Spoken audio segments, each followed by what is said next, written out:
न्यानो ख्रिस्टीय अभिवादन। जय मसीह।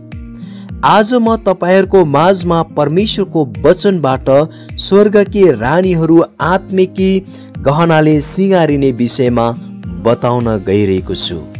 स्वर्गकी रानीहरूको विषयमा भन्नुपर्दा प्रभु येशू ख्रिस्टलाई मेरो प्रभु र मुक्तिदाता भनी जसले हृदयबाट विश्वास गरेका छन् तिनीहरू सबैजना स्वर्गकी रानीहरू हुन्। येशू ख्रिस्ट हाम्रो हृदयको राजा हुनुहुन्छ। परमेश्वरले मानिसको रूप हेर्नुहुन्न तर हृदयलाई हेर्नुहुन्छ।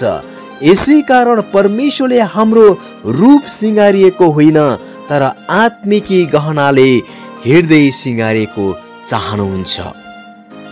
बाइबल धर्मशास्त्रमा सामुएलको पुस्तकमा यस्तो लेखिएको छ, मानिसले रूप हेरेर विचार गर्दछ तर परमेश्वरले हृदय भित्र हेरेर विचार गर्नुहुन्छ। आत्मिकी गहनाले हाम्रो हृदय सिंगारिने विषयमा बताउन अघि म आजको वचन रानी एस्तरको घटनाबाट सुरु गर्न चाहन्छु।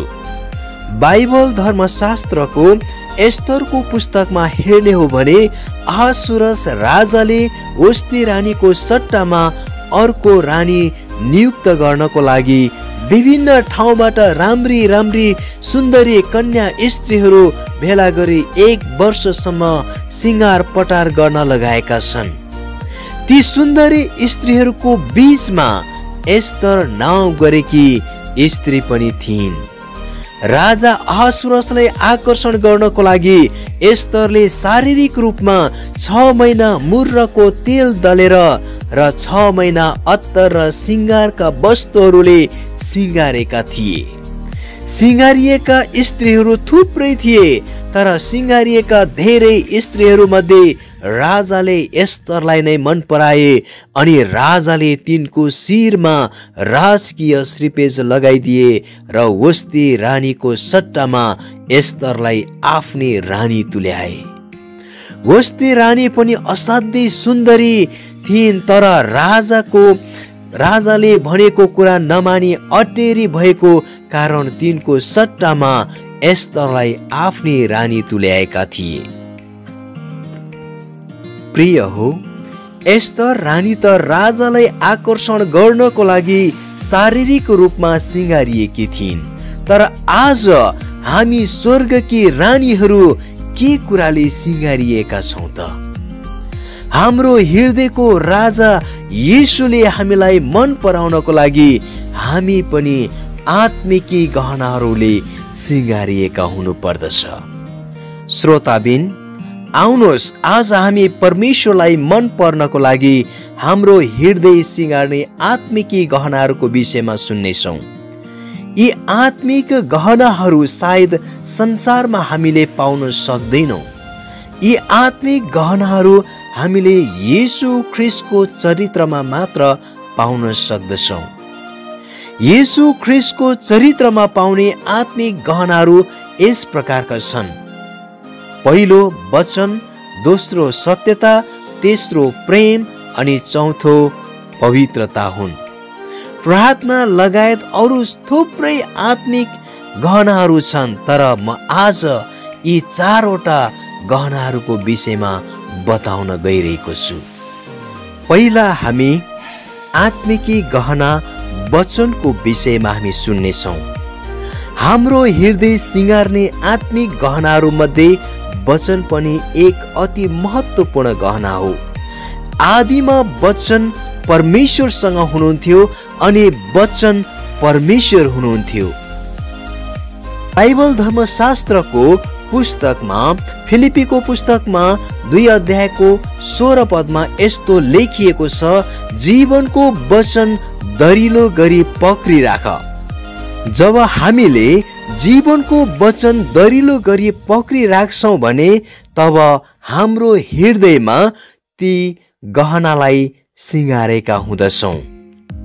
भजन सङ्ग्रह 119 को 11 पदले भन्दछ, तपाईको विरुद्धमा पाप नगरौं भनेर तपाईको वचन मैले मेरो हृदयमा सुरक्षित राखेको छु। भजन लेखकले पनि परमेश्वरको वचनलाई आफ्नो हृदयमा सुरक्षित साथ राखी सजाएको हामी पाउँदछौँ। जब तपाईँ र मैले पनि परमेश्वरको वचनलाई हृदयमा सुरक्षित राखी सजाउँछौँ, तब त्यही वचन हाम्रो पाइला पाइलामा बत्ती र हामी हिँड्ने जीवनको बाटोमा उज्यालो हुनेछ। भजन सङ्ग्रह 119 को 105 पदले भन्दछ, तपाईको वचन मेरा गोडाको निम्ति बत्ती र मेरो बाटोको निम्ति उज्यालो हो। प्रिय हो, के तपाईँ पनि परमेश्वरको वचनले आफ्नो हृदय सिँगार्न चाहनुहुन्छ? परमेश्वरको वचन घायल हृदयको लागि एक महत्त्वपूर्ण मलमपट्टी पनि हो, जसले घायल हृदयलाई निको पार्ने उपचारको रूपमा काम गर्दछ र यो एउटा आत्मिक गहना पनि हो। यसै कारण हाम्रो हृदय सिँगारिएर र सुन्दरी रानी भएर बसौँ। यीशु एक दिन हामीलाई लिन आउनुहुनेछ। प्रिय हो, अब हामी दोस्रो आत्मिकी गहनाको विषयमा सुन्नेछौँ। दोस्रो आत्मिकी गहना चाहिँ सत्यता रहेको छ। सत्यता पनि श्रृङ्गारका गहनाहरू मध्ये एक अति महत्त्वपूर्ण गहना हो। बाइबल धर्मशास्त्रको मत्तीको पुस्तक 5 अध्यायको 37 पदले हामीलाई भन्दछ, तिमीहरूले भनेको वचन चाहिँ हो भने हो, होइन भने होइन मात्र होस्। हामी स्वर्गकी रानीहरू हौँ। हामीले जे कुराहरू बोल्दछौँ ती कुराहरू सत्य हुनु पर्दछ, किनकि झुटबाट सत्य आउन सक्दैन। सत्य सत्य नै हो। हितोपदेशको पुस्तक 16 अध्यायको 13 पदमा यस्तो भनिएको छ, राजाहरू इमानदार ओठसँग प्रसन्न हुन्छन्, सत्य बोल्ने मानिसलाई तिनीहरू कदर गर्दछन्। प्रिय हो, सत्य बोल्ने मानिसलाई कसले पो मन पराउँदैन र जसले झुट कुराहरू बोल्दछ तिनीहरूलाई कसैले पनि मन पराउँदैन। यसै कारण आज तपाईँको र मेरो हृदय सत्यताले सिँगारौँ। येशू ख्रीष्ट आफैले भन्नुभयो, बाटो सत्य र जीवन म नै हुँ। यसै कारण सत्य येशू ख्रीष्ट आफै हुनुहुन्छ। सत्यले तिमीहरूलाई स्वतन्त्र तुल्याउनेछ भनेर यूहन्नाको पुस्तक 8 अध्यायको 32 पदमा भनिएको छ। तब तिमीहरूले सत्य के हो जान्नेछौ र सत्यले तिमीहरूलाई स्वतन्त्र तुल्याउनेछ। येशू ख्रीष्ट आफै सत्य हुनुहुन्छ। हामीले सत्य कुराहरू बोलेर हृदयमा सत्यतालाई सिँगार्नु पर्दछ। जब हामीले हाम्रो हृदयमा सत्यताले सिँगार्छौँ तब सत्यको आत्माले अगुवाई गर्नेछ।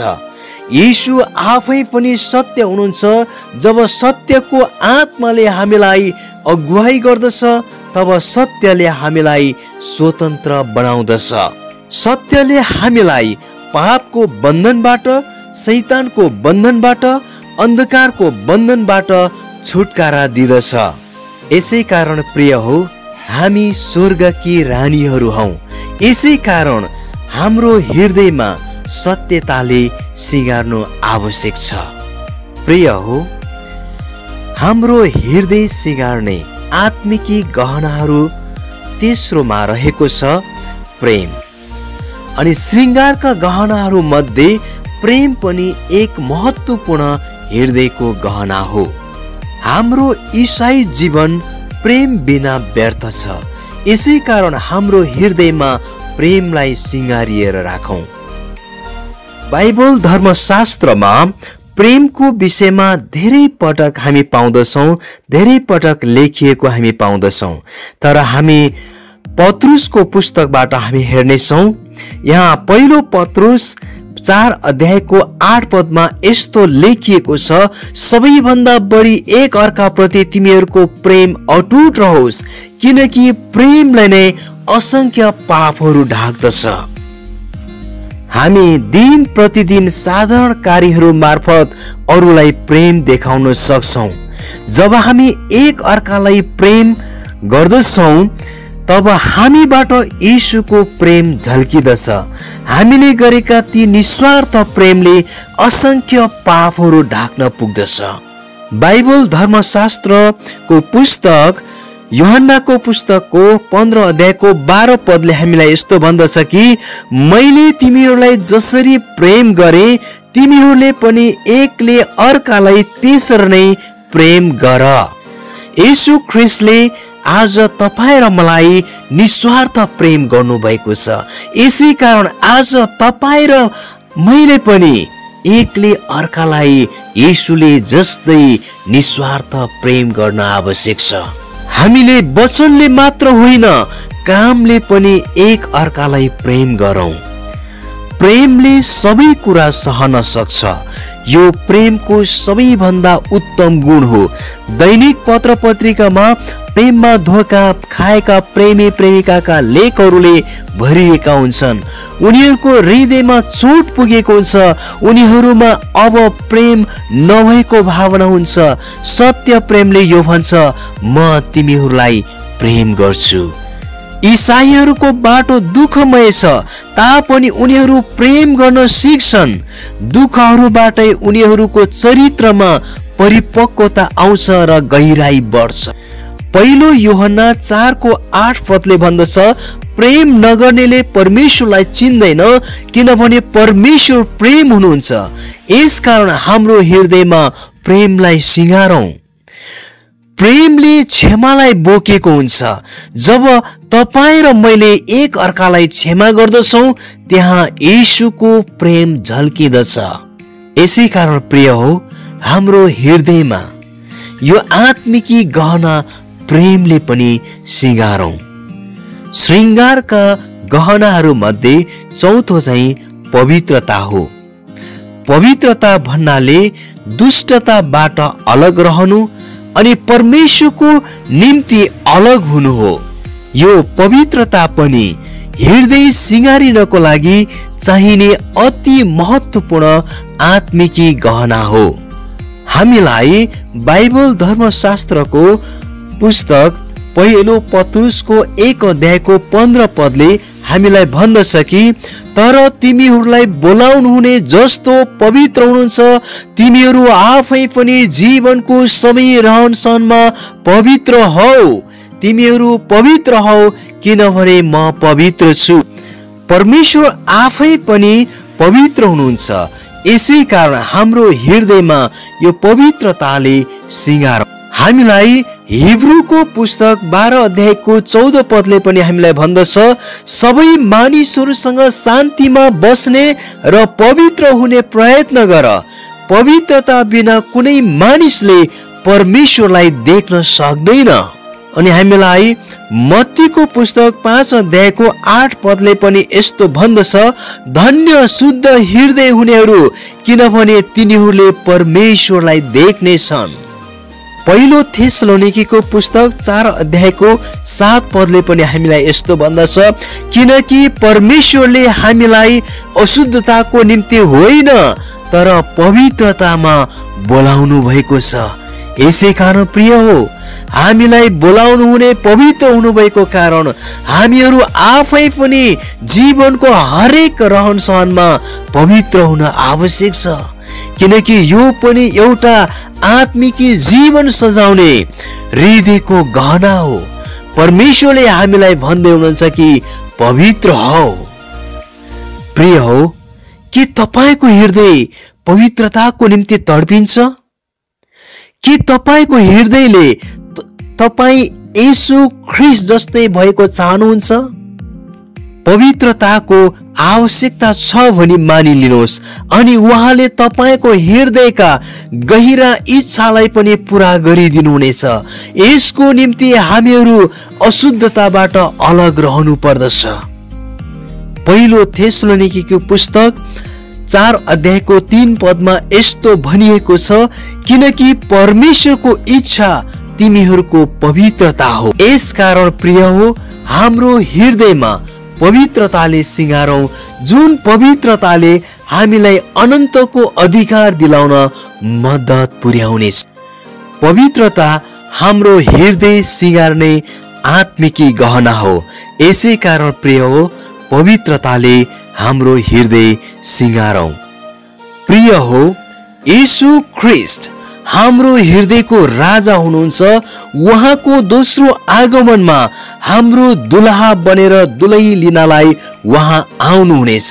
जसरी विवाहमा दुलही हर किसिमका गहनाले सिंगारिएर दुलहाको प्रतीक्षा गरिरहेकी हुन्छ, त्यसरी नै हामी पनि येशूको चरित्रले हृदयमा सिंगारिएर तयार भएर बसौं। येशूले भन्नुभयो, तिमीहरूको शरीर पवित्र आत्माको मन्दिर हो। उहाँको बस्ने वासस्थान हाम्रो हृदय हो। यसै कारण प्रिय हो, हाम्रो हृदय आत्मिकी गहनाहरूले सिंगारौं अनि उहाँको प्रतीक्षा गरेर बसौं। हितोपदेश पुस्तक 4 अध्यायको 23 पदले हामीलाई भन्दछ, सबै कुरा भन्दा आफ्नो हृदयलाई सुरक्षित राख, किनभने त्यो सारा जीवनको मूल हो। अनि फिलिप्पीको पुस्तक 2 अध्यायको 5 पदले हामीलाई भन्दछ कि तिमीहरूमा यस्तो मन होस् जो ख्रीष्ट येशूमा पनि थियो। यसै कारण प्रिय हो, हाम्रो आत्मिकी गरगहनाहरूले हाम्रो हृदय सिंगारेर येशूलाई हाम्रो जीवनमा झल्काऊ। अन्तमा प्रिय हो, एक दिन हाम्रो हृदयको राजा येशू ख्रीष्ट स्वर्गकी रानीहरूलाई लिन आउनुहुनेछ।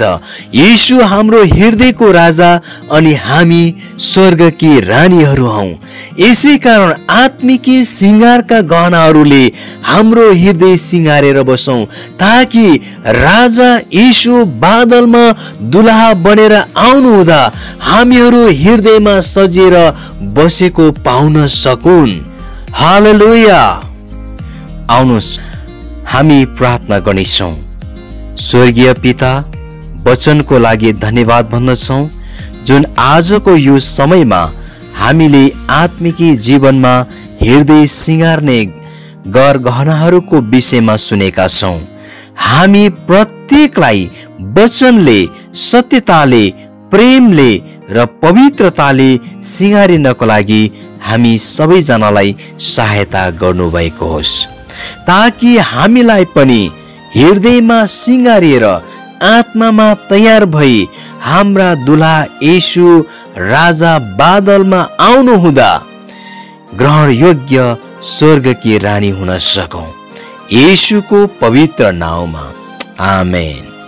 परमेश्वरले हामी सबैजनालाई प्रशस्त आशिष दिनुभएको होस्।